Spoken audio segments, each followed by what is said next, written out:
चर्चा हम शुरू करते हैं कि क्या स्टेट ऑफ हॉर्मुज खोलने में भारत का ट्रम्प कार्ड किस तरीके से हो सकता है। हमारे साथ तमाम मेहमान जुड़ रहे हैं। प्रदीप भंडारी भारतीय जनता पार्टी के प्रवक्ता हमारे साथ जुड़ रहे हैं। अतुल लोंढे पाटिल कांग्रेस के प्रवक्ता इस चर्चा में शामिल हो रहे हैं। अशोक सज्जनार पूर्व डिप्लोमैट और सैयद आसिफ रिजवी ये इस्लामिक स्कॉलर है और मिडिल ईस्ट के एक्सपर्ट भी है और उसके साथ साथ आशुतोष भी इस चर्चा में शामिल होंगे। 3 सवाल मैं इस पैनल के सामने रखूंगा और उसके बाद चर्चा की शुरुआत करेंगे। आनंद शर्मा ने क्या कहा वो भी हमने थोड़ी देर पहले सुनाया था। पहला सवाल, क्या हॉर्मुज खोलने के लिए चल रही वैश्विक कोशिश में भारत की कूटनीति कारगर साबित होगी, क्योंकि अब पूरी दुनिया इसके पीछे लगी हुई है कि स्टेट ऑफ हॉर्मुज खोल देना चाहिए। दूसरा सवाल, क्या ईरान जंग में भारत की विदेश नीति पर विपक्ष के सवाल सिर्फ सियासी है। तीसरा सवाल, क्या देश में एलपीजी और एलएनजी के बढ़ते संकट के उपाय सरकार तलाश पाएगी। शुरुआत आप ही से करेंगे अतुल लोंढे पाटिल। आनंद शर्मा आखिरकार ये कह रहे हैं, उन्हें समझ में आ रहा है, उनको लगता है कि जो राजनयिक प्रयास चल रहे हैं, कूटनीतिक प्रयास चल रहे हैं, उसी के कारण भारत के जहाज वहां पर फिलहाल सुरक्षित है, उन पर हमला नहीं हो रहा है और जो पूरी क्राइसिस हैंडल करने की कोशिश हो रही है वो भी ठीक तरीके से चल रही है। आप कितना इत्तेफाक रखते हैं, उसके बाद चर्चा आगे बढ़ाएंगे। देखिए, आपने जितना सुनाया उतना मैंने सुना है, लेकिन अगर सही मायने में प्रयास अच्छे हो रहे हो, ईरान के साथ संबंध सुधारने की बात हो रही हो, उसे पटरी पर लाने की बात हो रही हो, रशिया के साथ संबंध सुधारने की, उसे पटरी पर लाने की कोशिश हो रही हो, और ग्लोबल साउथ में हमारी जो पोजीशन है, जो हमने खो दी थी, इजराइल के साथ सीधा सीधा समझौता कर ये कहकर कि हम इजराइल के साथ पूरे ताकत से खड़े हैं, तो हम एक पार्टी हो गए थे अमेरिका और इजराइल के साथ, और हम आइसोलेट हो गए थे हमारे खुद के रीजन में। तो जो विपक्ष ने जो बात रखी थी, कांग्रेस ने जो बात रखी थी, राहुल गांधी जी ने जो बात रखी थी, वो देश हित की बात थी। उसको सियासत कहना गलत होगा, क्योंकि संसद में चर्चा नहीं हो सकती है, संसद में चर्चा नहीं करता है सत्ता पक्ष, तो देश का हित विपक्ष छोड़ देगा, ऐसा नहीं होगा। अभी जो प्रयास चल रहे हैं, 50 देश इकट्ठे आ रहे हैं कि होर्मुज खुला होना चाहिए, उस मानवता से उसकी तरफ देखना चाहिए, क्योंकि अभी भी हमारे दो फर्टिलाइजर्स के शिप जो है वहां पे अड़े हुए हैं, हमारे काफी ऑयल्स के शिप जो है अभी भी अड़े हुए हैं। बाबल मंदिर अगर बंद हो जाता है तो फिर तो 32% जो है व्यापार जो है वो भी अड़ा रह सकता है। तो भारत ने ये मानवतावादी कोशिश और भारत का जो मॉरल स्टैंड है उसी को तो आग्रह विपक्ष धर रहा था, पकड़ रहा था। आज तक तो यही बात चल रही थी कि हम अमेरिका और इजराइल के गोदी में जाकर क्यों बैठे हैं। हमारी खुद की एक इंडिपेंडेंट विपक्ष की नीति है, विदेश नीति है, तो उस विदेश नीति को छोड़ हम उनके गोदी में एप्स्टीन फाइल और अदानी के ऊपर जो आरोप है अमेरिका में जो केस चल रही है उसके दबाव में आकर अगर देश के प्रधानमंत्री देश के हित को, राष्ट्रीय हित को अगर कॉम्प्रोमाइज आपने पूरी खबर अगर देखी होती अतुल लोंढे पाटिल, तो आज की स्थिति में पूरी दुनिया इससे तकलीफ में है कि जिस तरीके से स्टेट ऑफ हॉर्मुज बंद कर दिया गया है। जो 60 देशों की मीटिंग हुई है, ऑनलाइन मीटिंग हुई है, उसमें साफ शब्दों में कहा गया है कि जिस तरीके से ईरान, जिसमें भारत भी शामिल था, जिसमें यूरोप के तमाम देश शामिल है, आशिया के तमाम देश शामिल है, खास करके इन देशों को स्टेट ऑफ हॉर्मुज बंद होने की वजह से तेल और सबसे ज्यादा गैस की किल्लत का सामना करना पड़ रहा है। और उनका जो ज्वाइंट स्टेटमेंट है इस मीटिंग के बाद, सुन लीजिए जरा, उस स्टेटमेंट पे वो साफ शब्द में कह रहे हैं, और ये सभी देश, सिर्फ भारत उसमें शामिल नहीं है, सभी देश साफ शब्दों में कह रहे हैं कि दुनिया के ग्लोबल प्रॉस्पेरिटी में सबसे बड़ा रोड़ा ईरान डाल रहा है जिस तरीके से स्टेट ऑफ हॉर्मुज बंद कर दिया गया है।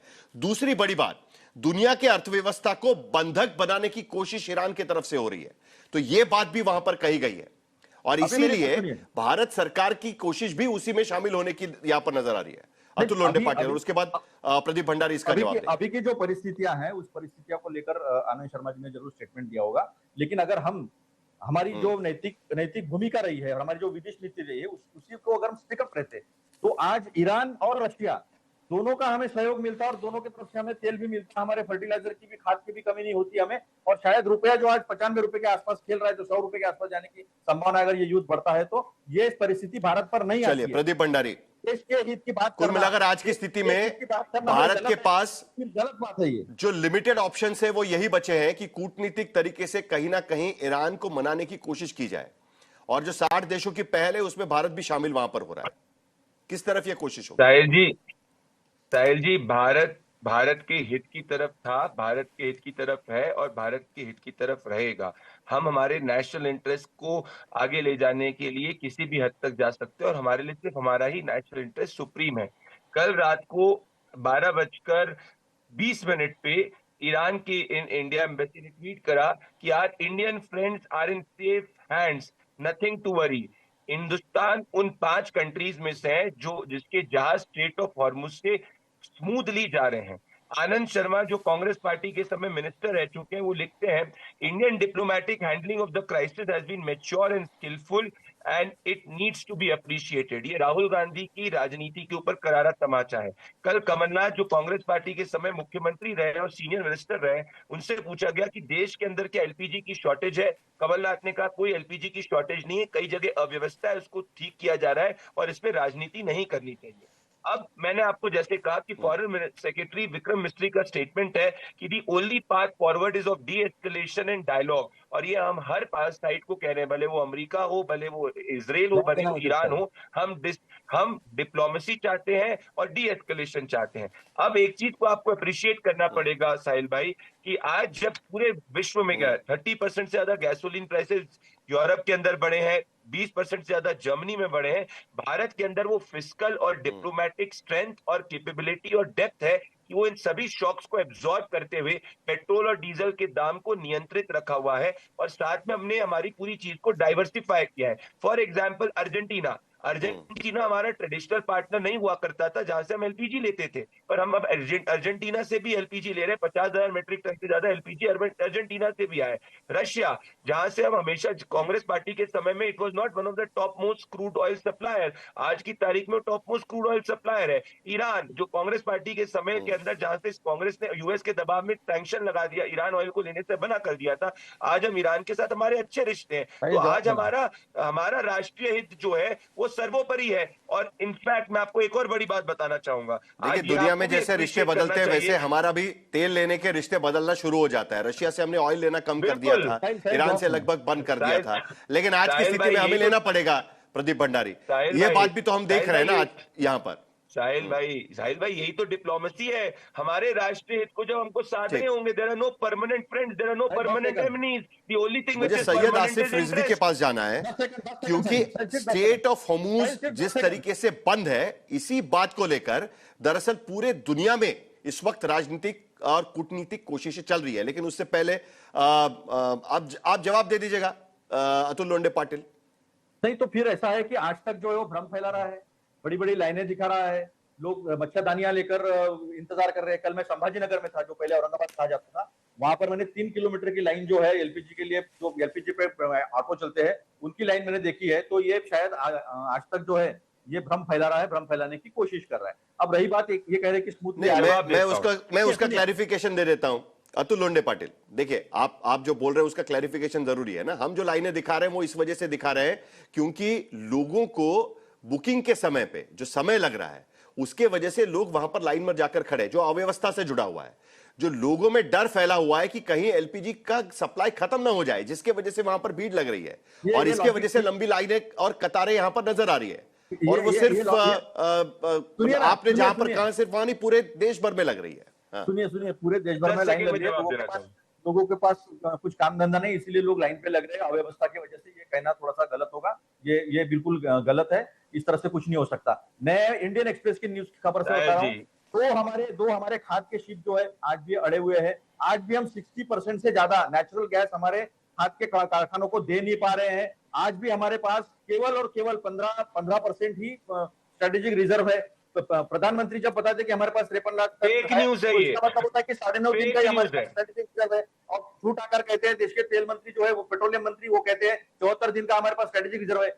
इस देश में संसद में खड़े होकर प्रधानमंत्री कहते हैं कि कोरोना से भी बदतर स्थिति आने वाली है, तो लोगों ने समझ लिया लॉकडाउन आने वाला है। फेक न्यूज फैला रहे हैं, गलत बयानी जो है प्रदीप भंडारी तो है ये देश के मंत्री करते हैं, संसद से प्रधानमंत्री करते हैं। प्रदीप भंडारी, मेरा साहिल जी जहाँ लाइन लगाई वहां से बातें हो रही है। मैं जवाब देता हूँ। मैं गैस नहीं मिल रही, इसलिए पलायन हो। मैं बहुत जिम्मेदारी से कहना चाहता हूँ अतुल लोंढे पाटिल, देखिए अतुल लोंढे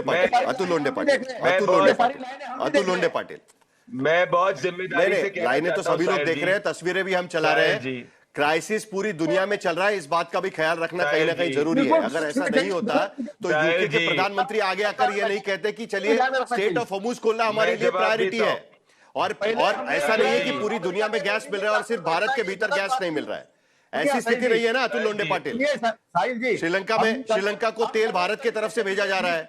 श्रीलंका में तेल की कमी थी तो भारत ने मैं वहां पर जवाब भेज देना दिया। चाहता सुनिए हूं। ना, आप दोनों भी मत बोलिए। मैं जवाब दे दूं। की वजह से और नहीं अमेरिका और इजराइल एक के सेकंड बीच प्रदीप में भंडारी, एक मिनट की वजह से दो। और हमने हमारा जो मॉरल स्टैंड है और हमारी अतुल लोंडे पाटिल मुझे इस बात का जवाब दीजिएगा, अगर पूरे सिर्फ भारत पे इसकी, अरे आप दूसरी बात सुनिए ना जरा प्लीज, जो मैं कह रहा हूं दूसरे की बात भी सुना करिए ना। मैं ये कहने की कोशिश कर रहा हूं कि आज की स्थिति में क्यों, अरे ऐसा क्यों है कि यूके के प्रधानमंत्री आकर कह रहे हैं कि हमको स्टेट ऑफ हॉर्मुज खोलिए सबसे पहले?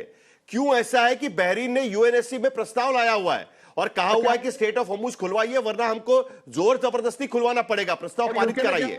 क्यों लाया गया है? क्यों कहा गया है कि ईरान के पास जाकर चीन और पाकिस्तान अलग से एक सुझाव देने की कोशिश कर रहे हैं कि भाई स्टेट ऑफ हॉर्मुज किसी ना किसी तरीके से खोला जाए? कमी सिर्फ भारत में नहीं है। आपने ऑस्ट्रेलिया के प्रधानमंत्री का स्टेटमेंट नहीं सुना? उनका भी स्टेटमेंट यही था, इकोनॉमी के सामने बहुत डिफिकल्टी आने वाली है, संभल के हमको काम करना पड़ेगा।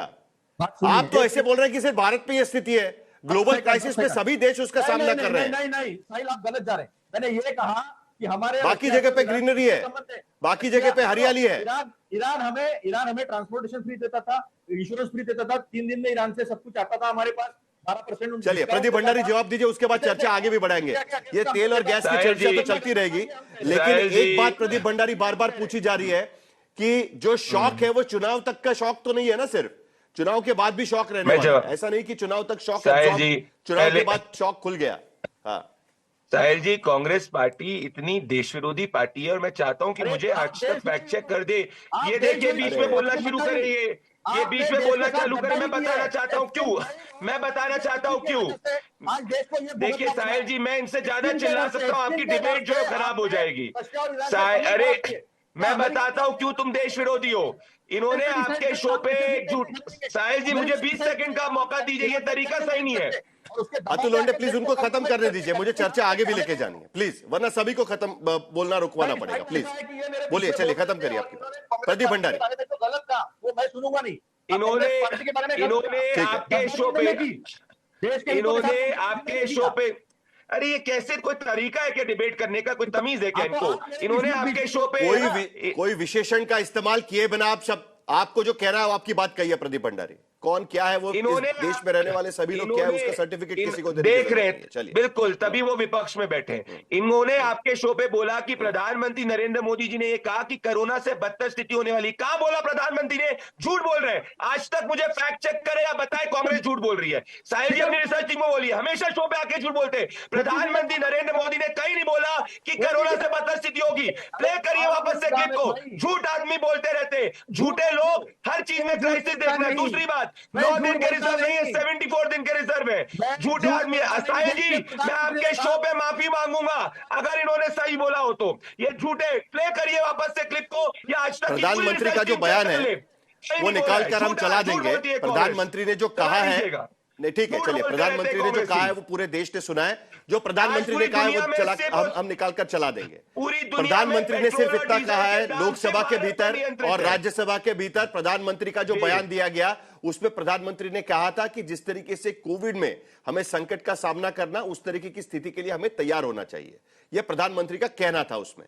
इसका मतलब कई जगह पर यह भी निकाला गया कि कई लॉकडाउन की स्थिति तो नहीं होगी, उसका भी क्लैरिफिकेशन दिया गया कि कोई लॉकडाउन नहीं होने वाला है। ठीक है, तो हाँ, तो प्रधानमंत्री का बयान हम निकाल कर चला देंगे, लेकिन ठीक चलिए, पूरी दुनिया लेकिन चर्चा आगे लेके जाना बहुत जरूरी है। भारत में नियंत्रित है, ये कांग्रेसी झूठ बोलते रहते हैं। पूरी दुनिया के अंदर यही सवाल तो पूछा जा रहा है प्रदीप भंडारी। मैं हर चर्चा में यही सवाल बार बार पूछ रहा हूं कि कहीं सिर्फ 29 अप्रैल तक दाम नहीं बढ़ेंगे, उसके बाद बढ़ेंगे, ऐसा तो नहीं होगा। क्योंकि युद्ध जिस तरीके से चल रहा है, 1 महीना और इसी तरीके से चलेगा ऐसा फिलहाल तो नजर आ रहा है।